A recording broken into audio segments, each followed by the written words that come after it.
Well, thank you, Chair Himes, for organizing this special hour, and thank you to the ranking member. I welcome our Republican colleagues to the committee. I know we're going to have some strong debates on this committee, and we should, because economic inequality is the central issue of our time, and it deserves all of the energy and attention we can give it, because we are at a pivotal moment. Right now, the bottom 50% of the population holds 2% of the wealth in the United States. The top 1% holds nearly a third of all wealth. And I have some experience with that.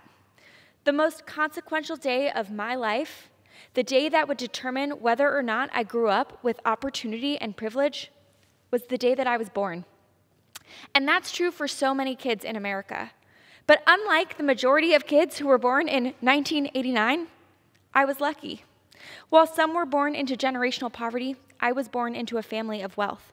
That's what I did to earn my wealth and my opportunity in life. I was born. And for decades, our policies have benefited people like me, and that has to change.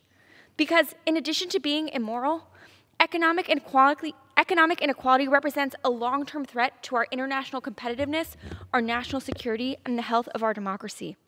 I know my colleagues on the other side of the aisle, some of which serve with me on armed services, are thinking deeply about how we remain competitive in the international landscape. But with 140 million Americans who live in households that are low income, low wealth, or one crisis away from economic ruin, that is more difficult. I represent San Diego in Congress. We are one of the wealthiest counties in the country. We have Fortune 500 companies, we have mansions on the beach, and yet more than 40% of our kids were living in families experiencing poverty before the pandemic.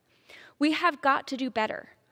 And that's why I'm so grateful to be on this committee and that we are taking the time to debate and negotiate the Build Back Better Act, a bill that will make historic investments to rebalance our system, especially for children. I know our disagreements are real, but I have faith that together we can work to find solutions like the Earned Income Tax Credit, the Child Tax Credit, Head Start, all of these programs that when they were passed had wide bipartisan support.